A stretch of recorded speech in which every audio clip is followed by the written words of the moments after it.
I started watching the new season of Happily Ever After, but when it comes to couples like Sumit and Jenny, Elizabeth and Andre, definitely Ed and Liz, who I've not gotten to yet, but I'm not looking forward to, I just really don't care. With some of them, like Elizabeth and Andre, we've seen them enough. I know what their life is like. I am so over it. I actually skipped through that entire scene with her mom because all the women in that family do is just talk over each other constantly. Yes, but this and this and this. Well, you're not going to disrespect me in that way. Well, I'm not going to let him talk to me in this way. I'm just so tired of it. Don't care at all. But I was watching Jovi and Yara's segment and I was surprised at how interesting it was. I actually did enjoy watching it. Of course, Mila is super cute. A lot of us have seen her Instagram content, Yara's Instagram content, of course, about Mila.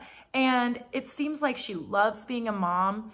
Mila seems like a really sweet kid and it seems like she really gives it her all. So I think that is super commendable.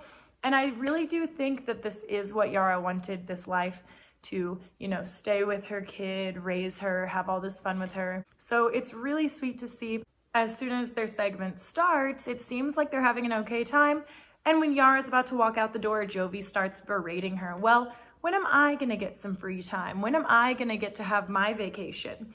But I think what Jovi doesn't realize, and the reason why I'm talking about this, is that while he was working full-time in wherever he was this time, Yara was also working full-time watching the baby, especially because he wasn't around to even give her a break at nights and that sort of thing.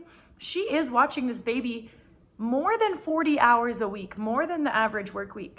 I am sure that his mom does come over and help her out, or maybe they have a babysitter they hire sometimes. But chances are that Yara is watching this baby 24/7. And so for him to ask, when is it my turn to have a break, is such bullshit, because she doesn't get to get off at the end of the day. Like, your time as a parent doesn't end at 5 o'clock, or even if he's working, 12-hour shifts or whatever, he gets to go home at the end of the night. He gets to go back to his hotel room or whatever and relax. Whereas when you have a baby, you are not off the clock. Even if they're asleep, you are not off the clock. So even though I do think some of this could be TLC manufacturing, I think that Jovi is still a piece of shit. Don't like him. I think it's bullshit that he's making Yara feel guilty for going out after he gets back from being a full-time mom for this entire month. But that was the very least of it. When Yara goes out with her friends, oh my God, I cannot believe what she was telling them. Chances are, if you're a woman, you've heard the horror stories of how different is your body going to feel and look after having a baby. We've all heard it. We've all commiserated over it at one point or another. I love that Yara feels safe enough around her friends to really go into detail about how her body looks and how she feels about it. That is so nice for her. I can't imagine coming from another country and then getting pregnant so quickly. She's probably felt incredibly isolated living at home. And then I am a childcare worker. I was a childcare worker.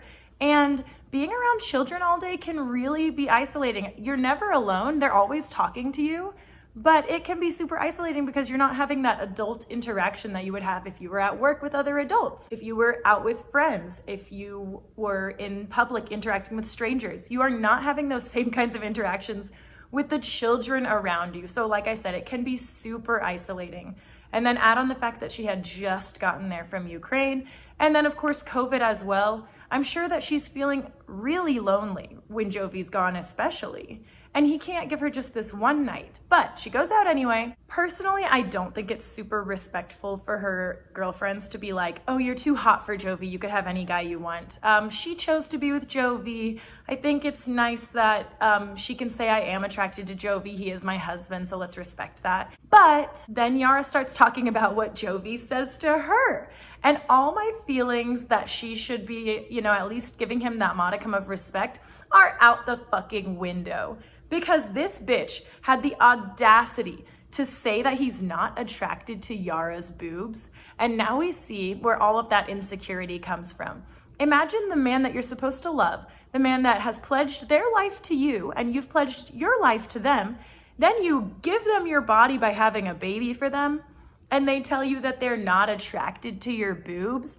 I would literally kick him out of the house. Like, I don't mean to be that person, But if, oh my God, I'm getting so angry about this. I hope TLC made this up. I really, really hope that TLC made this up.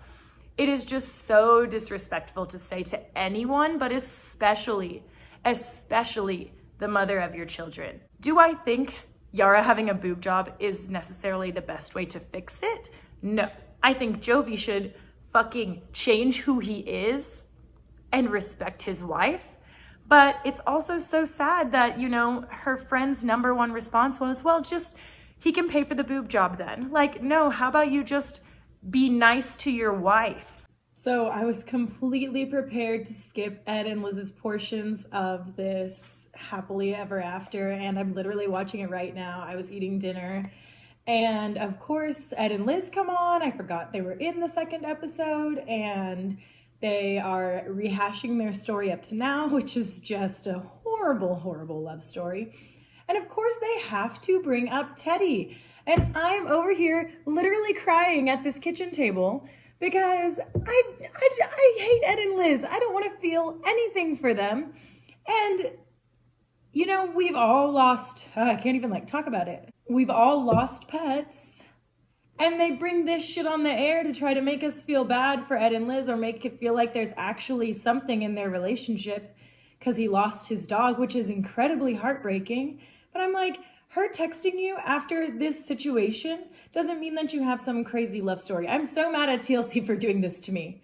I started watching the new season of Happily Ever After, but when it comes to couples like Sumit and Jenny, Elizabeth and Andre, definitely Ed and Liz, who I've not gotten to yet, but I'm not looking forward to, I just really don't care. With some of them, like Elizabeth and Andre, we've seen them enough. I know what their life is like. I am so, wow. So I have been watching the new episode right here in this very chair. The TV is actually still on. I haven't finished the episode yet, but I found Jovi and Yara's segment in the second episode super enlightening, because what I'm wondering is, was Jovi saying those things to her, or is she just telling her friends how she feels? Because actually I did think Jovi was a bit more sensitive in this scene. You know, he was telling Yara, hey, your boobs look great, your body looks great.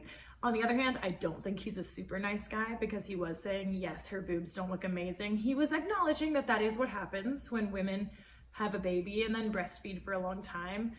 But I still think he could be way more supportive about it. So I do think that Yara is getting those vibes from him, but maybe he hasn't said those things to her directly. So I hate him less than I thought before.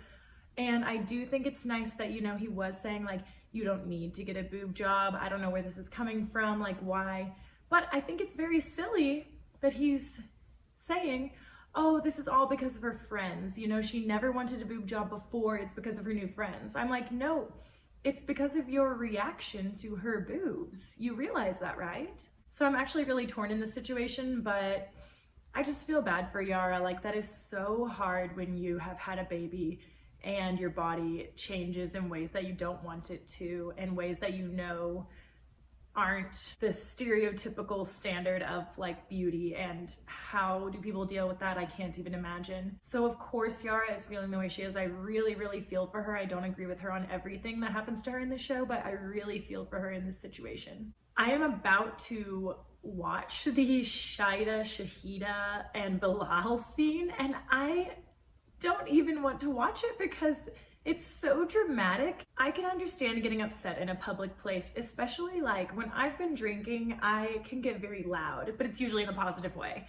But what are they doing that they're sitting in this empty cafe and they're about to like throw down? What is going on here? She's yelling at Shahida as she stands up from the table. Shahida clearly told Shahida, I think you're here, or I want to make sure that you're not here for the wrong reasons. I think that maybe you came here for Bilal's assets. And Shahida, you know, said something very sensible. I had a life, I had a community, I had a reputation. Do you need to call it by both names, or can you just call it Trinidad? And to show up and just immediately say, oh, I'm not here to apologize, I have no reason to apologize, is just so arrogant. She says she wants to clear the air, but she doesn't want to apologize. So why did you show up? Were you expecting an apology? Because Shahida did nothing to you. Now, do I think Shahida's foolish for being married to Bilal? Yes. Do I think it was a good decision? No.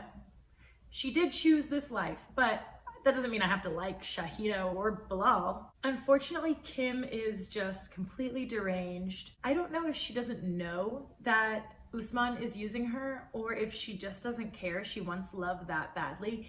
It's so obvious to all of us. It's his 3rd season on the show and he's not married to the woman he was on the show with initially. That should be your first red flag, but there have been so many red flags since then. So I have to agree with another YouTuber I watched who said that maybe this Usman Kim thing is a little bit staged so they can both get some more screen time. I would 100% agree with that, but assuming all things are real, Kim is being played and it's not fun to watch. It makes me feel so bad for her son. It doesn't make me feel bad for her because she's so ignorant and annoying about it. God, I just hate watching her and I hate watching Usman. Like, obviously he doesn't want her. Obviously the second wife situation is a whole can of worms that has hardly even begun to be opened. I mean, he's never gonna need a second wife because he would never, A, probably won't get a K1 visa, and B, if he did, presumably would leave Kim before he started to have children with somebody else. But oh my God, what an awful situation. I love how when her friends started pressing her on if, you know, this time around he was gonna be completely faithful to her, and she said yes. And they asked her, how do you know? And she goes, I just know, 100%, 100%. I'm like, woman, why don't you say maybe we have talked this through and we've talked through why the situation before happened. We have figured out what kinds of things are gonna work for us in a relationship now. Have you talked any of that through? No, of course not. You're just going on this gut feeling that he cares for you, but you were a fan and then a potential woman. You are so delusional. Kim, you are so delusional.